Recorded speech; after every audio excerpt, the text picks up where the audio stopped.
Shikues të nderuar, mirë se vini në edicionin e lajmeve të orës 15. Kuvendi i Kosovës ka njoftuar për vazhdimin e seancës konstituive, që do të mbahet nesër në orën 12. Seanca e së shtunës do të jetë vazhdimi i tretë i seancës konstituive, e cila dy herë radhazi dështoi të finalizohet, pasi raporti Komisionit për verifikim mandatësh herën e parë s'ka marrë vota mjaftueshëm dhe herën e dytë s'është hedhur fare në votim. Deputeti i vetëvendosjes Halil Thaçi në një intervistë për Radio Televizionin 21 ka thënë se zgjedhjet e jashtëzakonshme mund të jenë zgjidhja e vetme për shkak se disa deputetë të kuvendit nuk po pranojnë verifikimin e mandateve të tyre. Sipas tij, vetëvendosja i ka mbi 61 vota për zgjedhjen e kryetarit. Opozita duhet me reflektu edhe mos me vazhdu me qenë blokues të kuvendit Republikës Kosovës. Pra opozita me shkas po e blokon kuvendin për arsye se verifikimi i mandateve është një procedurë formale që duhej të kalonte si shumë procedura tjera formale që kalojnë në kuvendin e Republikës Kosovës. Pra anomalia më e madhe apo absurdi më i madh është që deputetët nuk e verifikojnë mandatet e tyre. Akuza e opozitës është apo e partive të tjera në parlament është që jo qëllimisht vetëvendosje po e zvarrit për shkak që si ka numrat dhe po kërkojnë ndërheqjen e kurtit. Për mua është shumë shqetësuese. Është shqetësuese kjo kërkesë e opozitës.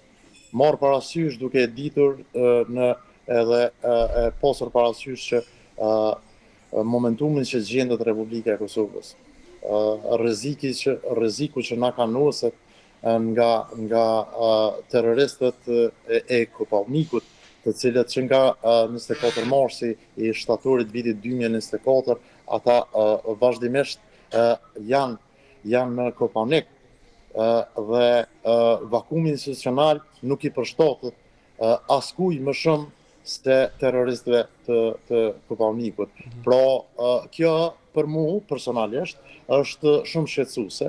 Unë po ju bëj thirrje opozitës që le të vinë ta verifikojnë mandatin e tyre dhe pastaj të shohim a i kemi ne votat apo nuk i kemi. Unë jam i bindur që ne i kemi votat. Për këtë gjë është lehtë të shihet. Le të vinë në kuvend ta verifikojnë mandatin e tyre si deputet dhe pastaj topi është në anën tonë. Pra këta e kanë gjetë një, si me thonë, e kanë zbulu një blokad, që shmujnë ja bu institucionet shtetit tonë një blokad, dhe po e bëjnë blokad. Sa vota e keni zoti Haliti që ta dim sakt, pse nuk po kalon në raporti i Komisionit Hetimor nëse janë votat? Procedurat formale në kuvendin e Republikës duhet të votohen nga të gjithë deputetët. Pra është e palogjikshme unë si deputet i mazhorancës me votu pro verifikimit të mandatit të një deputeti që ai e kundërshton verifikimin e mandatit të tij.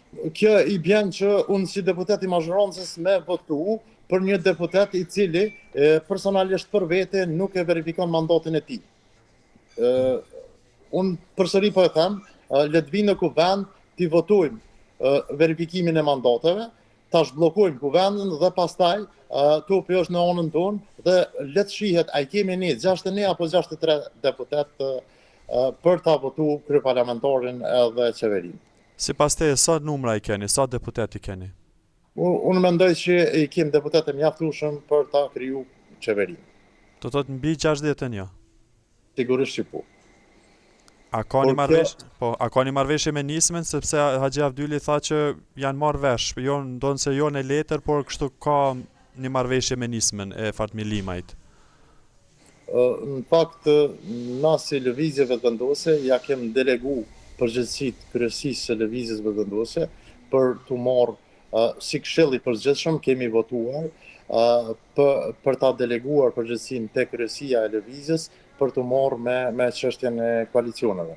Prandaj edhe në këtë kohë unë personalisht si deputet nuk kam informata cila është marrëveshja me nismën, ka apo s'ka marrëveshje me nismën, por sido që tjetë ne jemi të gatshëm me shty proceset përpara. Në këto rrethona, a mund të shkoj vendin e zgjedhjet e jashtëzakonshme nëse nuk ka një zgjidhje të kësaj situate? Po personalisht për mua po them që me të vërtetë zgjedhjet janë zgjidhja për këta njerëz që nuk i verifikojnë mandatet e tyre. Qytetari ju ka besu për deputet, ndërsa ata nuk po i besojnë vetvetes për deputet. Një ditë përpara seancës konstituive të kuvendit, deputeti PDK Sartan Behrami në një intervistë për Radio Televizionin 21 ka bërë të ditur se qëndrimi PDK-s nuk ka ndryshuar. Sipas tij, së pari Kurti dhe të tjerët duhet të japin dorëheqje sepse janë duke e shkelur kushtetutën. Çka është e qartë, partia që është hileqare, që ka shkelur 10 herë kushtetutën, që nuk pranon ligje, që nuk pranon kushtetutën e Republikës Kosovës është lëvizja vetëvendose. Dje po ashtu u pa që është pikërisht kjo parti, me skenar të saj, ka operu në kuvendin e Republikës së Kosovës duke përjashtu skenarin e sekretariatit të kuvendit të Kosovës. Dhe me këtë skenar dje kanë bllokuar konstituimin e kuvendit të Kosovës, edhe pse kishte kvorum edhe vot për të kaluar raportin e Komisionit për verifikimin e mandateve. A do t'jeni nesër në kuvend dhe çka pritet të ndodhë realisht? Do t'jetë në qëndrim të njëjtë Partia Demokratike? Ne do t'jemi natyrisht të gjithë në kuvend dhe pritet tona, pritet e qytetarët e Republikës së Kosovës janë që Zoti Avni Dehari të respektoj procedurat dhe të respektoj skenarin i cili është përcaktuar më herët nga kuvendi i Republikës së Kosovës dhe të përjashtoj skenarët e lëvizjeve vendosë që kanë të bëjnë me bllokimin e kësaj seance. Të kalohet me njerë në votim dhe aty do të shohim nëse kalon ky raport dhe më pas të shohim nëse mund të zhbllokohet. Kërkesa vazhdon të jetë e njëjtë. Zoti Kurti me qeverimin e tij duhet të japë dorëheqje, me që ajo është duke shkelur kushtetutën e Republikës së Kosovës dhe nuk i takon lëvizjeve vendose që të konstatojnë nëse ka konsenzus ose jo në komision, me që konsenzusin matët në kuvendin e Republikës së Kosovës dhe atë matës se kush i ka numra dhe kush nuk i ka. Instituti i Kosovës për drejtësi vlerëson se situata në seancën e djeshme konstituive ishte një praktik e papar deri më tani. Sipas hulumtuesit Melos Kolshi, kryesuesi i seancës e kishte për detyrë të gjejë zgjidhje, por që asesi të ftoi për konsultime partitë gjatë seancës konstituive, pasi një veprim i tillë nuk parashihet në asnjë dispozitë ligjore. Situatë të tillë në ditën e djeshme ose në ditën e dytë realisht të seancës konstituive ka qenë një praktikë e re e cila praktikë ndaj të cilës e kemi një kornizë ligjore vetëm që përcakton që seanca konstituive duhet që të mbahet brenda 48 orëve, domethënë nuk duhet që të ketë ndërprerje më shumë se 48 orë, mirë po çështjet e tjera nuk specifikohen. Kështu që është përgjegjësia e deputetëve të Kuvendit të Republikës së Kosovës që të provojnë që të vetë konstituohen. Është dashur që në një mënyrë ose tjetrën raporti, ai raport ose cili do raport tjetër, domethënë të vendosen në votim dhe që të votohet në mënyrë që të procedohet tutje. Kryesuesi i kësaj seance ka për detyrë që të gjejë zgjidhje që të kalohet problemi. Mirë po, konsultimi në asnjë mënyrë nuk thuhet në asnjë dispozitë ligjore e kushtetuese, nuk thuhet që gjatë seancës konstituive lejohet konsultimi. Gjatë seancës konstituive thjesht është rendi ditës dhe ai rendi ditës duhet që të zbatohet dhe që të votohet patjetër nga deputetët e Kuvendit të Republikës së Kosovës, në mënyrë që t'i hapet rruga dhe formimit të institucioneve të reja. Andaj një situatë e tillë nuk ka qenë e imagjinueshme dhe nuk ka qenë e rregulluar dhe nuk është e rregulluar realisht as me Kushtetutën e Republikës së Kosovës, as me ligjet e as me rregulloren e Kuvendit, por duhet ndjekur rrjedha logjike që deputetët mos të jenë bllokues, të vazhdojnë dhe që seanca konstituive të përdoret një seancë ku kemi produktivitet e jo bllokada, siç edhe jemi mësuar me po. Gjykata themelore në Prishtinë, Kolegji Shqyrtues i Gjyqtarëve ka refuzuar ankesën e kryeministrit Albin Kurti për gjobën prej 250 euro, e cila i u shqiptua për mos paraqitje në prokurorinë speciale për të dëshmuar në cilësinë e dëshmitarit për rastin e rezervave shtetërore. Kështu ka raportuar betimi për drejtësi duke u thirrur në burime brenda qeverisë. Qeveria, gjykata dhe prokuroria ende nuk janë përgjigjur rreth kësaj çështjeje. Më 2 prill 2025, kryeministri Kurti tha para gazetarëve se nuk duhet të mërzitën kur ai dënohet ndonjëherë. Këtë deklarim ai e bëri pasi u pyet për gjobën e gjykatës themelore në Prishtinë. Ndryshe, gjykata themelore në Prishtinë, departamenti special me kërkesë të prokurorisë speciale të Republikës së Kosovës, kishte urdhëruar Kurtin që të paraqitet për të dhënë dëshminë e tij në cilësinë e dëshmitarit më 4 mars 2025 në ora 10 në prokurorinë speciale të Republikës së Kosovës. Grupi protestues asnjë cent më shumë ka paralajmëruar protest para Kuvendit të Kosovës nesër, në kohën kur pritet të mbahet seanca konstituive.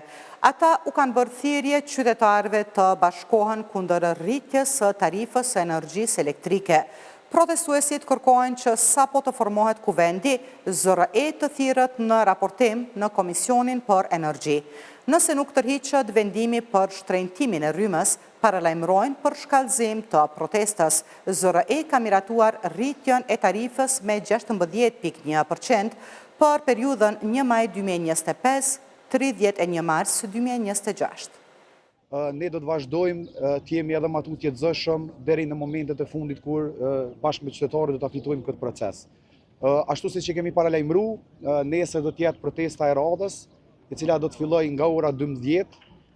Zoni qytetarëve është mirë që mos më ndalë në asnjë moment, e kemi shumë të rëndësishme që ta vazhdojmë aktivitetin së bashku, sepse vetëm bashkë do të tregojmë që me të vërtetë qëllimi është i qartë, ashtu siç e kemi nisë, ashtu edhe duhet me përfundu. Nesër të njëjtën kohë ka qëlluar që do të jetë edhe seanca, domethënë konstituive, e cila po dështon tash disa herë. Natyrisht prej këtij sheshi do t'i bëjmë thirrje gjithë deputetëve të Republikës Kosovës që ta shtyjmë përpara këtë proces. Në momentin e parë që të konstituohet kuvendi, thirret më njëherë në Komisionin për Energji, thirret më njëherë për raportim zyra rregullatorit për energji dhe sa më parë ky vendim të pezullohet. Pas kësaj, natyrisht se ne do të vazhdojmë aktivitete të tjera, nëse edhe pas ditës së nesërme prap do të vazhdohet mos ketë reflektim, natyrisht se do të jemi të detyruar që protestat i masovizojmë dhe ky masovizim nënkupton edhe për shkallëzim.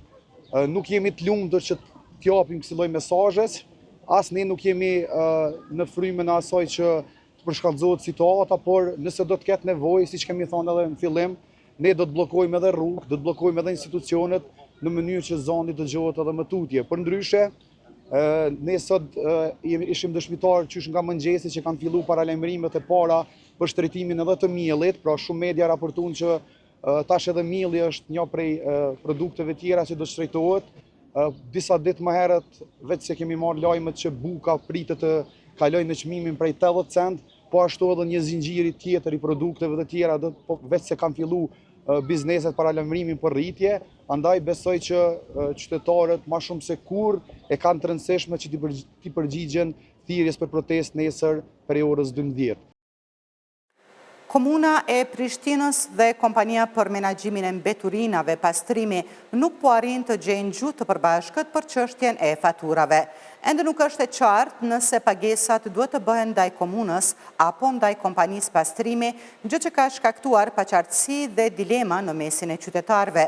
Kryeshefi i kompanisë pastrimi Petrit Reqica ka akuzuar drejtuesit komunal, të cilët sipas tij nuk po tregojnë gatishmëri për gjetur një zgjidhje për këtë situatë. Na vjen keq për qytetarëve për shkak se nuk është me fajin tonë, kjo ka si rrjedhoje veprimeve njanshme të komunës, të pa përgjeshme dhe jo ligjore, dhe sigurisht për këtë ne si ndërmarrje do t'i ndjekim hapat tonë ligjor, i ftojmë edhe qytetarët, nëse kanë më dysh atëherë le t'i drejtojmë këto thirrje tona te organet e rendit, le të bëhet zgjidhje një herë edhe për gjithmonë, le dihet kush është fajtori, le dihet kush duhet duke shkel ligjin. Në fundit ne si ndërmarrje jemi ndërmarrje me vetë financim, nuk jemi ndërmarrë nga buxheti i komunës dhe as nga buxheti i shtetit, ne jemi ndërmarrje me vetë financim. dhe të gjitha kostot dhe shpenzimet që i krijojmë janë barë e ndërmarrës, nuk janë e komunës. Nëse komuna e ka marrë këtë rol, atëherë që nga mirë mi marrë edhe rolin e pagesës faturave në deponi.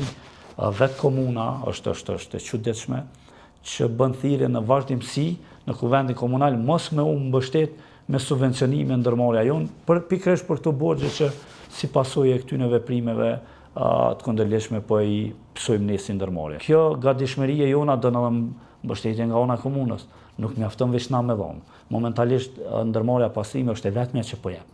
Jemi të kryer shërbim, 2.5 milion euro jemi të dëmtuar, as nuk po na pagun komuna, as nuk po na pagun qytetarët, ndërsa shërbimi po kryhet. Imagjinoni vetëm fatura e deponisë është mbi 120.000 euro vlerë mujore, pa i përfshi pagat dhe shërbimet e vajrave dhe derivateve që janë jetike për me operu.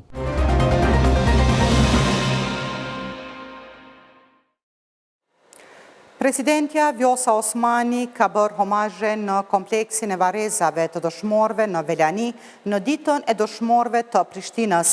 Osmani tha se sakrifica e dëshmorëve për lirinë dhe pavarësinë e Kosovës janë udhërrëfyes për çdo ditë. Ajo theksoi se dhënia e jetës së dëshmorëve është dëshmi për luftën e gjatë për lirinë dhe pavarësinë e shtetit të Kosovës. E para e vendit tha se themelët më të forta të shtetit tonë qëndrojnë për shkak të sakrificës së dëshmorëve. Për homazhe në kompleksin e varrezave të dëshmorëve në Velani ishte edhe kryeministri në detyrë Albin Kurti bashkë me kabinetin e tij qeveritar. Kurti nuk u prononcua për media. Sot është dita e dëshmorëve të rënë në komunën e Prishtinës që koincidon edhe me shumë beteja që janë bërë në fshatrat përreth, të cilat do t'i përkujtojmë së bashku me familjarët e dëshmorëve dhe familjarët e martirëve edhe në Makoc edhe në Marec. Këtu në Velani, si që shihni, prehen një numër i madh i dëshmorëve të cilët kanë dhënë jetën për Kosovën, që është edhe një dëshmi për luftën e gjatë, për lirinë tonë, për pavarësinë dhe shtetin që e gëzojmë sot.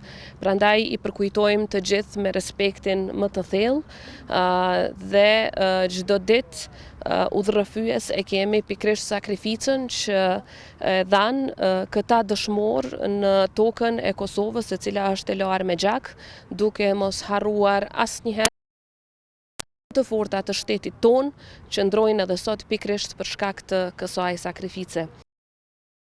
Me rastin e shënimit të ditës së dëshmorëve të komunës së Prishtinës, i pari kryeqytetit për Parim Rama bashkë me ish komandantin e ushtrisë lirimtare të Kosovës në zonën e Llapit, Rustem Mustafa, bën homazhe në kompleksin e varrezave të dëshmorëve në Velani. Kryetari Rama nderoi sakrificën e dëshmorëve për lirinë dhe demokracinë e shtetit të Kosovës.